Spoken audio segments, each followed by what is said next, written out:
नित्यं ध्यायन्ति योगिनः कामदं मोक्षदं चैव ओंकाराय नमो नमः। मंगलं भगवान् वीरो मंगलं गौतमोगण मंगलं कुन्दकुन्दाध्य जैनिधर्मोऽस्तु मंगलम्।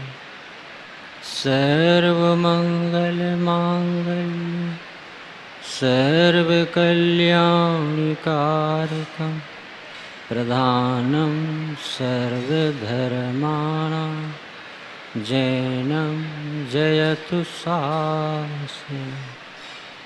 नमः समय सारा स्वानुभूत्या चकासते चिस्वभावाय भावाय सर्वे भावान्तरक्षते। बोले शांतिनाथ भगवान की। शांतिनाथ भगवान का आज मोक्ष कल्याणक का मंगल दिवस। सिद्ध दशा से हमें क्या सीखने मिलता है? आज हमारे आदर्श सिद्ध भगवान समस्त कर्मों से रहित हो गए। जो छूट जाता है वह जीव का स्वभाव नहीं, और जो व्यक्त हो जाता है वह शक्ति और सामर्थ्य जीव में होती।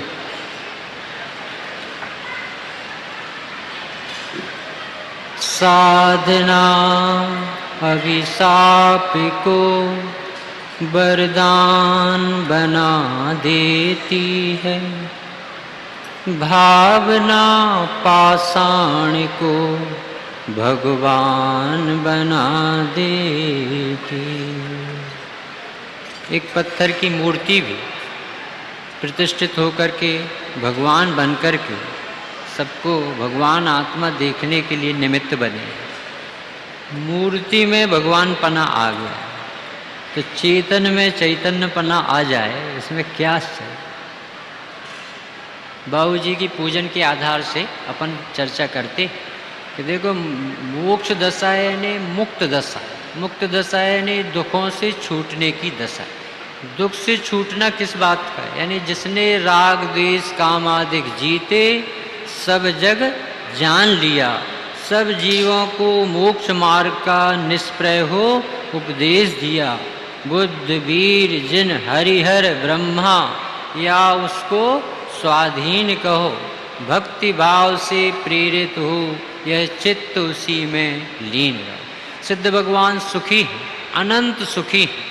इसका आधार हम समझें कि दुख किस बात का है। 6 द्रव्य में एक भी द्रव्य ऐसा नहीं है जो दुख का कारण है। 6 द्रव्य अपनी अपनी मर्यादा में रहते हैं। पुद्गल नवधर्म अधर्म काल इनते न्यारी है जीव चाल। गलती कहाँ से हुई, दुखी क्यों हुआ? ताको न जान विपरीत मान करी करे देह में निज पहचान। अपना अस्तित्व अपना देह में मानता है। और ये आचार्य देव समझाते हैं कि तू स्वयं ज्ञान शरीरी है, तुझे शरीर की जरूरत है। तू स्वयं आनंद स्वभावी है, विषयों में आनंद नहीं है। तू स्वयं ज्ञाता है, अकर्ता है, तुझे करने लायक कुछ नहीं है। क्योंकि ज्ञान क्या करे? करे कर्म सोई करतारा, जो जाने सो जानन हारा। जाने सो करता नहीं होई, करता सो जाने नहीं कोई। हमारा बेटा हमारी आज्ञा नहीं मानता, इसका दुख है। जिनवाणी कहते तुम बाप क्यों बनते हो जिससे आगे मनवाना चाहते हो? तुम्हें दुख बेटे से नहीं है, तुम्हें दुख मोह से। तुम अपने को भूलते हो तो किसी न किसी उपाधि से जुड़ते हो। हमारे भगवान शांतिनाथ सुखी हुए तो सुख स्वरूप है, इसलिए सुखी हो गए। ये तो अधिकार की बात है। प्रत्येक द्रव्य ज्ञानानंद स्वभावी है आत्मा, तो वो ज्ञान और आनंद का भोग करे, ज्ञान और आनंद का वेदन करे, तो उसके अधिकार की बात।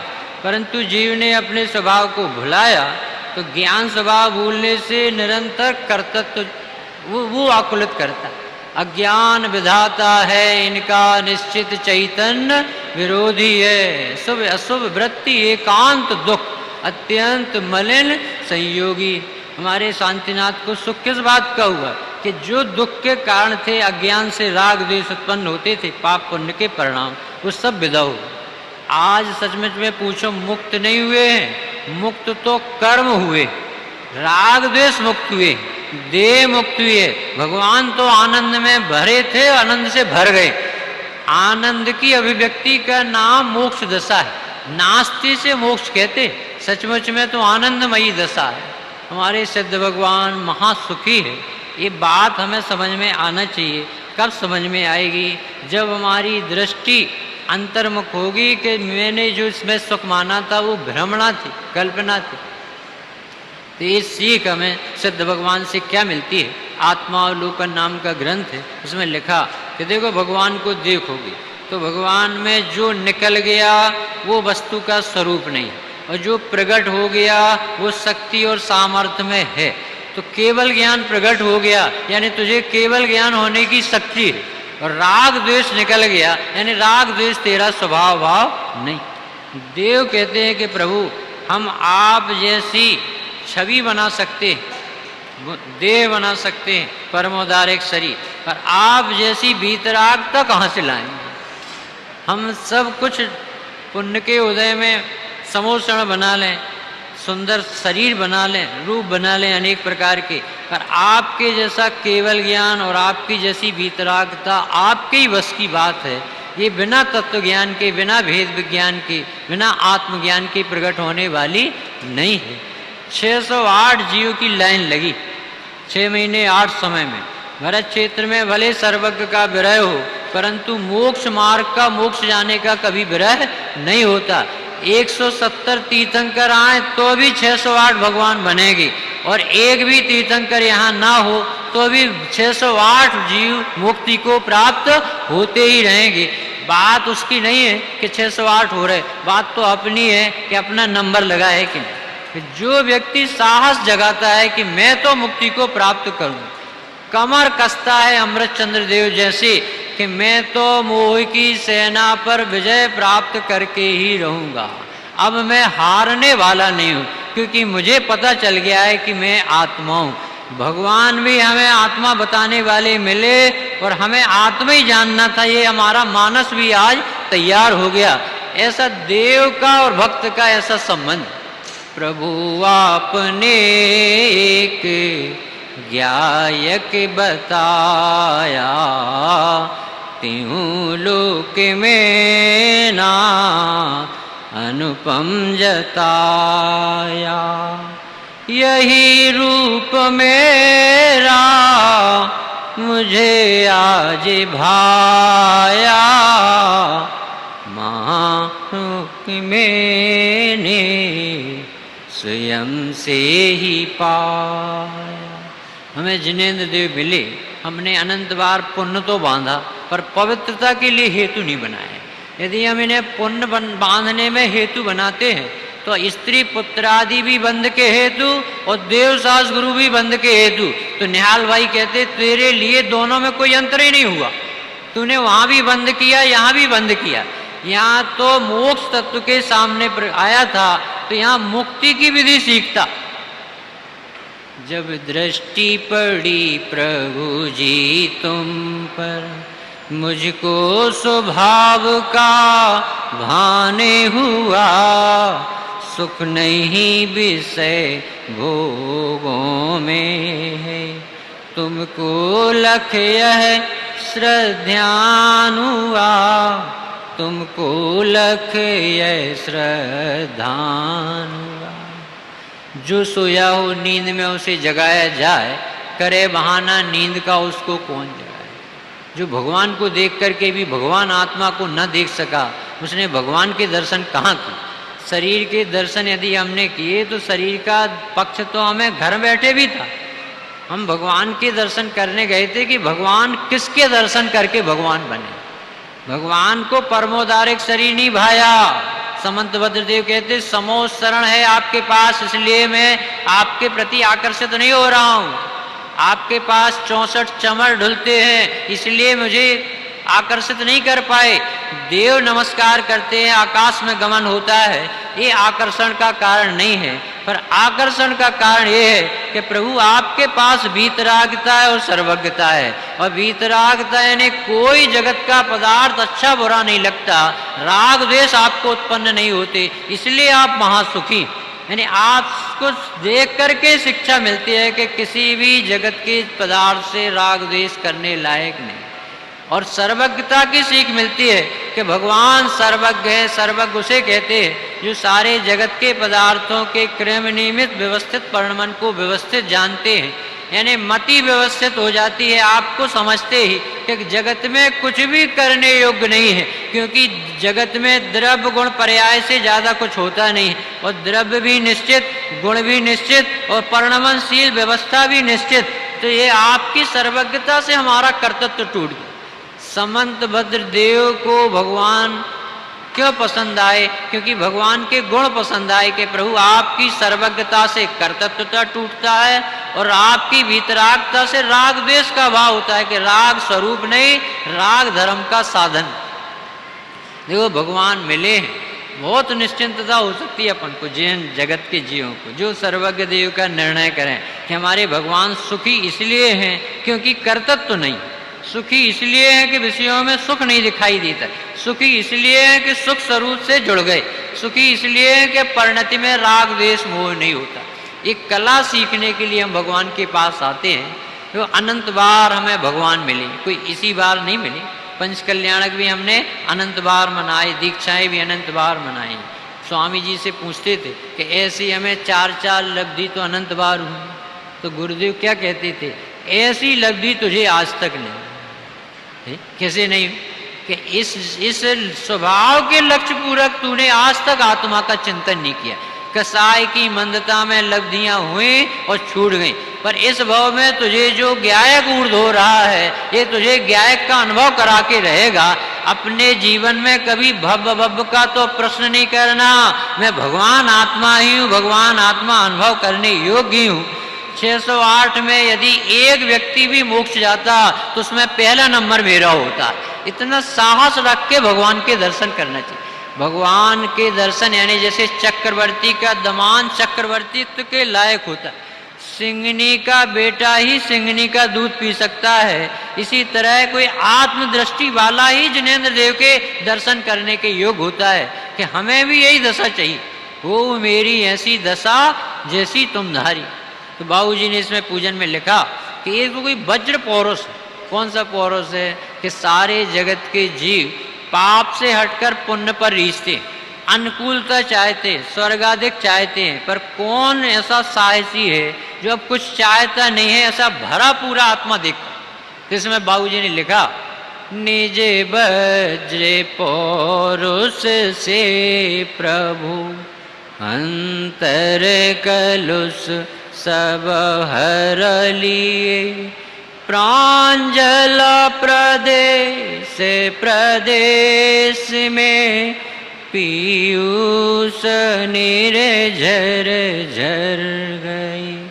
सर्वोच्च हो अतएव बसते लोक के उस शिखर रे, तुमको हृदय में स्थापमणि मुक्ता चरण को चूमते। वज्र पौरुष क्या है? वज्र पौरुष कि अपने को अकर्ता ज्ञाता देखना वज्र पौरुष, अपने को अप्रभावी देखना वज्र पौरुष, अपने को राग द्वेष होने पर भी उससे रहित देखना वज्र पौरुष।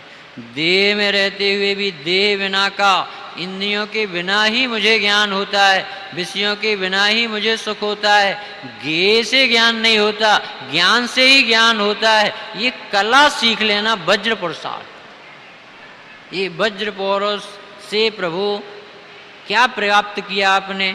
अंतर कलुष सब हर लिए। सारे जगत के जीव कलुषता अनिष्ट संयोगों में देखते हैं। धन्य है वे जीव जो अपनी अपराधी वृत्ति को कलुषता देखते हैं और तत्व ज्ञान से उस कलुषता को मिटा लेते। अब हमारा कोई भी जगत में शत्रु नहीं, कोई भी मित्र नहीं। यशोधर मुनिराज के ऊपर सर्प डाला और उनसे पूछा कि श्रेणिक शत्रु है कि नहीं, कि श्रेणिक भगवान आत्मा है, अकर्ता ज्ञाता है। तो ये सर्प तो डाला कि नहीं, कि सर्प डालने का आश्रय भाव भी उसके ज्ञायक स्वभाव से न्यारा है। वो एक समय का है और भगवान आत्मा त्रैकालिक है। हम क्रोध करें तो किसके ऊपर करें? तो तुम्हारे पाप का उदय तो है कि नहीं, कि उदय में उदय है और मेरे में तो ज्ञान का उदय। ऐसे निर्दोष क्षमा धर्म के धारी तत्वज्ञानी को कौन दुखी कर सका? ये वज्र का पुरुषार्थ गुरुदेव श्री ने इस काल में सिखलाया है कि हमारा जगत में कोई शत्रु नहीं, कोई भी मित्र नहीं है। हम तो ज्ञाता हैं और यदि कोई जगत का पदार्थ दिखता है तो वो हमारा निर्दोष ज्ञेय दिखता है। ये वज्र का पुरुषार्थ होने से परिणति में जो पहले अज्ञान दशा में राग द्वेष होता था वो सब अभाव को प्राप्त हो गया। प्रकट क्या हो गया? प्रांजल प्रदेश प्रदेश में पीयूष निर्जर झर गई। मैं ज्ञानानंद स्वभावी हूँ, ऐसा सुना था, ऐसा दृष्टि हुई थी। आज तो प्रत्येक रोम रोम से केवल ज्ञान बरस निकल रहा, अमृत बरस रहा, झर रहा है अमृत। इस तरह से उनके अस्थि से कहें तो आनंद भोगते हैं सिद्ध भगवान, नास्ति से कहें तो राग द्वेष से रहित हो गए हैं, सर्वोच्च हैं। यदि कोई सर्वोत्कृष्ट व्यक्ति होता है तो प्रकृति उसको ऊपर उठाती, तो एक्सक्लूसिव पर्सन है, सर्वोच्च है। तो सिद्ध शिला ने उन्हें जगह दी कि आप यहाँ आकर के बसिए। धर्म द्रव्य कहता है कि आप मोक्ष जाओगे तो हम आपको निमित्त बनेंगे मोक्ष पहुंचाने में। अधर्म द्रव्य कहता है कि साहब आपको हम सिद्ध शिला पर ठहराएंगे। आकाश द्रव्य कहता है कि हम जगह देने के लिए तैयार, पधारो प्रभु आप। काल द्रव्य कहता है कि मंगल घड़ी आ गई है आनंद भोगने की। पूरा विश्व उनका अभिनंदन करता है। जैसे जन्म होता है तो 12.5 करोड़ बाजे अपने आप बजते हैं और 3 लोक में आनंद होता है। इसी तरह से मोक्ष कल्याणक होने पर पूरा जगत उनका अभिनंदन करता है कि प्रभु हम आपका अभिनंदन करते, आइए पधारिए पधारिए। देखो जगत के जीव भोगों के भिखारी बनते हैं तो उन्हें पाप बनता है और अनुकूलता और दूर होती जाती है। और जो पुद्गल से उदासीन होता है, पुद्गल उसकी सेवा करने के लिए पीछे पीछे दौड़ता है। हमारे मुनिराज भोजन की व्यवस्था खुद नहीं करते तो प्रकृति भोजन की व्यवस्था करती, किसी को आहार देने के भाव आते। देवता चक्रवर्तियों के बेटों को संभालते हैं, क्योंकि चक्रवर्ती अपनी आत्मा को संभालते हैं तो देवता उनके बेटों को संभालते हैं। और हम अपने बेटों को संभालते हैं तो हमारे सामने कोई सहयोग देने तैयार। ये प्रकृति के धर्म भी समझ में आ जाए तो हमें पंच कल्याणक में आना धन हो जाए। तो प्रत्येक व्यक्ति को ये सिद्ध भगवान है हृदय में स्थापित करना चाहिए। पहली गाथा में कहा है कि सब जीव अपने में सिद्धत्व की स्थापना करें। हम 2 लाइनें जयमाला की बोलकर एक सुंदर भजन जो मंदिर बना है उसके बारे में सवेरे लिखा, वो आपको सुनाएंगे कि कितना सुंदर मंदिर बना है और हमें क्या प्रेरणा दे रहा है। अभी सिर्फ जयमाला की 2 लाइनें कह रहे हैं।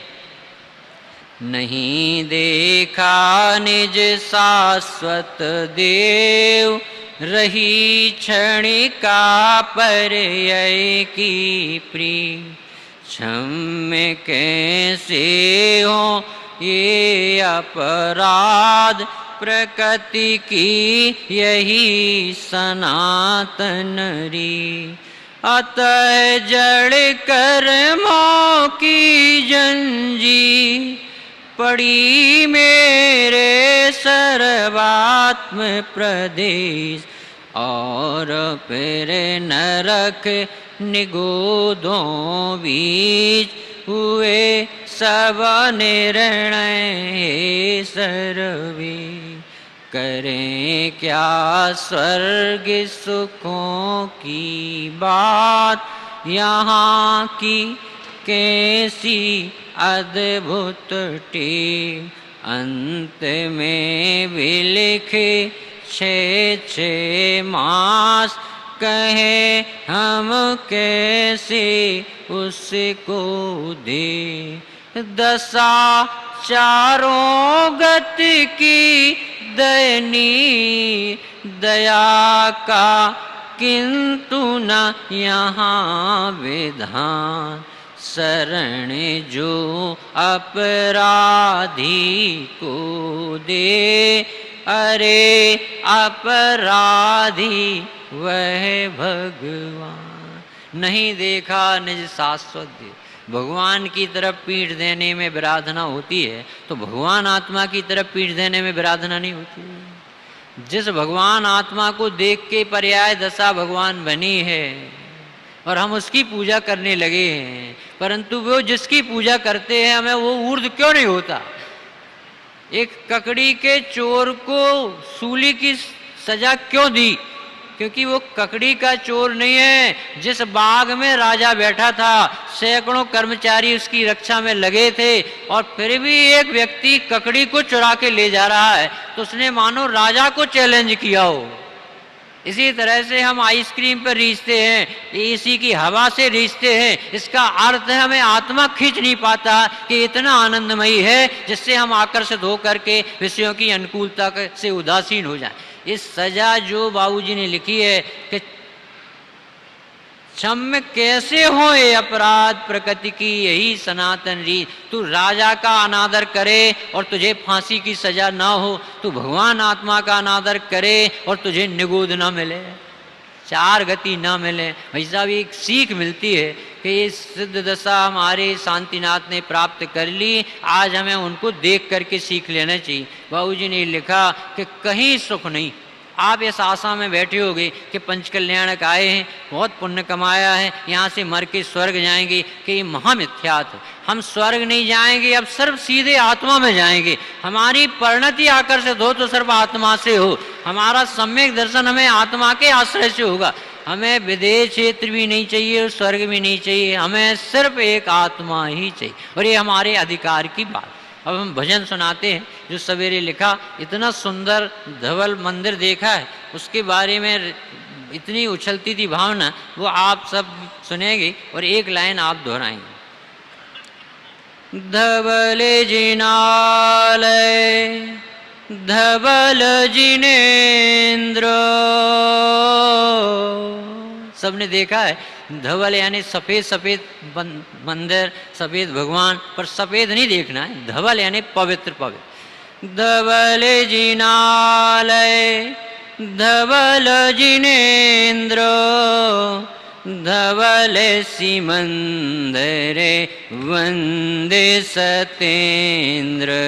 जय जय शांतिनाथ बोलो, जय जय शांतिनाथ, जय जय शांतिनाथ बोलो, जय जय शांतिनाथ। धवले हुए परिणाम हमारे, दर्शन कर जिन राजे तुम्हारे। जय जय शांतिनाथ बोलो, जय जय शांतिनाथ, जय जय शांतिनाथ बोलो, जय जय शांतिनाथ। हे वैदेही नाथ पधारे, यहाँ सर्वज्ञ बिरहे अवतारे। स्वागत है प्रभुवर स्वीकारो, पाप पुंज से हमें उबारो। जय जय शांतिनाथ बोलो, जय जय शांतिनाथ, जय जय शांतिनाथ बोलो, जय जय शांतिनाथ। कुंद कुंद मुनि धवल हमारे, धवल ग्रंथ जी समय सारे रे। धवल हृदय मुनि अमृत चंद्र, धवले हुए भवि भारत नंद। जय जय शांतिनाथ बोलो, जय जय शांतिनाथ, जय जय शांतिनाथ बोलो, जय जय शांतिनाथ। आज श्रुत पंचमी है, धवला ग्रंथ की पूजा होती है। वीरसेन स्वामी, पुष्पदंत भूत बली, इनको अपन वंदना करते हैं। धवला ग्रंथ जी धवल हमारे, रचो पुष्प दंते भूते बली रे। धवल संस्कृति धवल बनाई, धन्य जिनागम मुक्ति दाई।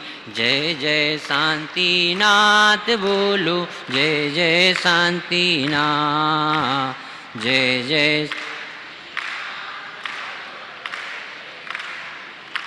पारेला मंदिर धवल हमारा, लागे नंदीश्वर सा प्यारा। आश्चर्य की बात उसमें क्या है, मंदिर में परमागम मंदिर, एक मंदिर में दूसरा मंदिर, तीसरा मंदिर, चौथा मंदिर, और उसके अंदर ज्ञान समंदर।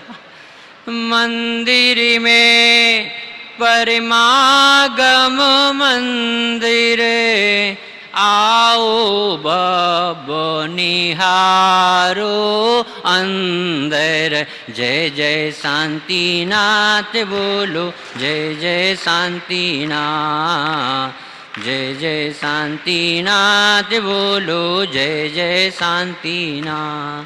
सोनगढ़ कब जाओगे? तो अभी सोनगढ़ देख सकते हो। सीमंदर मंदिर में मंदिर, धवल सोने गण संग में गुरुवर। भगवती माते भी धवल हमारी, समता सूरत सबको प्यारी। जय जय शांतिनाथ बोलो, जय जय शांतिनाथ, जय जय शांतिनाथ बोलो, जय जय शांतिनाथ। धवल साधना भूमि निहारो, मिली मनुज परे आए सम्हारो। हूँ परमात्म छू स्वीकारो, हूँ परमात्म छू स्वीकारो। निर्णय कर अनुभव में धारो। जय जय शांतिनाथ बोलो, जय जय शांतिनाथ, जय जय शांतिनाथ बोलो, जय जय शांतिनाथ। बाहुबली भगवान पधारे, धवल होए नित दर्शन तारे। पंच कल्याणक धवल महोत्सव, सम्यक दर्शन दाता उत्सव। जय जय शांतिनाथ बोलो, जय जय शांतिनाथ, शांतिनाथ बोलो, जय जय शांतिनाथ।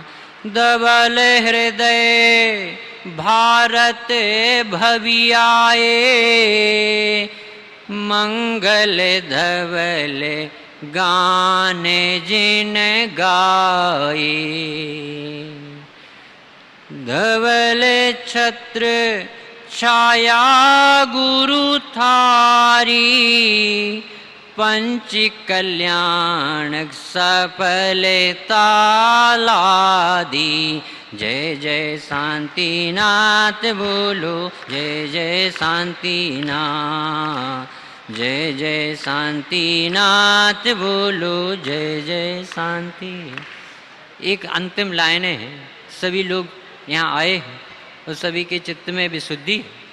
हमें दो व्यक्तियों से बहुत सीखने मिला, एक तो मामा जी से और एक निमेश भाई से। धन को धूल गुरुदेव ने कहा तो एक ने धूल बता के दिखा दिया।